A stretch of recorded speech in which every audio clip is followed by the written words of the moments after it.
School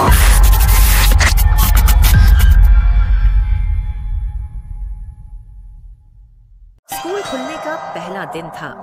पूरे hostel में गंदी बदबू फैली हुई थी।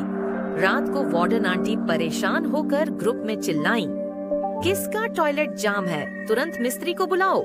204 रूम की प्रिया ने रिप्लाई किया, मैडम टॉयलेट जाम नहीं है।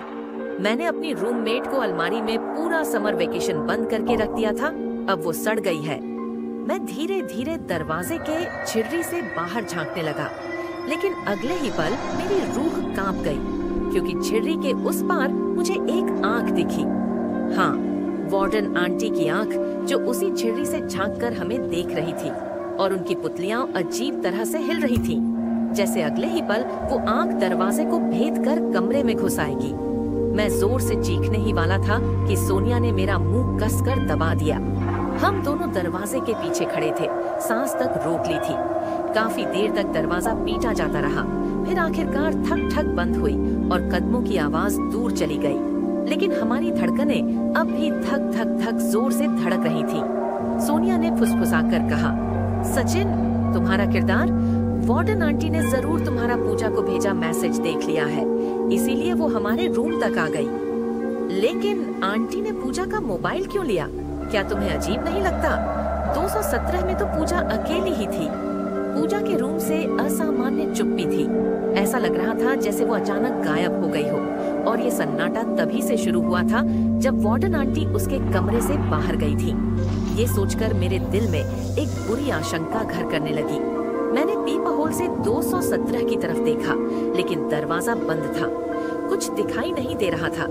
मैंने धीरे से अपना दरवाजा खोला और दरार से आवाज लगाई, पूजा पूजा क्या कर रही हो? मैंने कई बार पुकारा, लेकिन कोई जवाब नहीं मिला। मेरा मन बेचैन हो गया। कुछ तो गड़बड़ है, पूजा कभी ऐसे चुप नहीं रहती।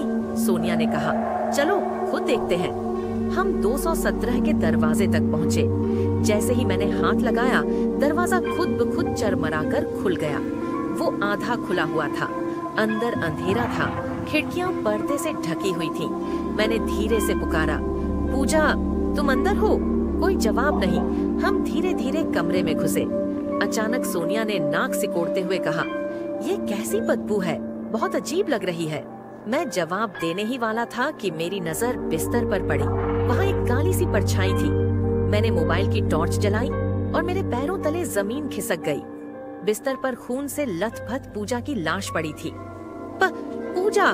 मेरी चीख निकल गई, लेकिन डर सिर्फ उसकी मौत से नहीं था, बल्कि उसकी लाश की हालत से था। पूजा का आधा शरीर गायब था, पूरा सिर और शरीर का बायां हिस्सा फटा हुआ था, जैसे किसी अदृश्य ताकत ने उसे नोचकर फाड़ दिया हो। उसके कपड़े भी बीच से फटे हुए थे, और वही टी शर्ट थी जिस पर लिखा था, कर्ज जरूर चुकाऊंगी। लेकिन अब उस पर सिर्फ आधे अक्षर बचे थे, जरूर। ये नजारा देखकर मेरा पेट मचल गया और मैं उल्टी करने लगा, जबकि सोनिया अजीब तरह से शांत थी। वो फर्श पर खून के धब्बे को छूकर बोली, खून अभी गर्म है, मतलब अभी अभी पूजा मरी है। उसका मोबाइल यहाँ नहीं है, शायद वार्डन आंटी ही ले गई है। उसकी ठंडी आवाज सुनकर मेरी रूह कांप गई। मैं और सोनिया ने एक दूसरे को देखा, और एक ही ख्याल हमारे दिमाग में कौन था, ये वार्डन आंटी ने पूजा को मार डाला है। मेरे हाथ कांपते हुए मोबाइल उठाया। हमें तुरंत पुलिस को कॉल करना होगा। लेकिन तभी कॉरिडोर से फिर वही कदमों की आवाज आई, धीरे धीरे करीब आती हुई।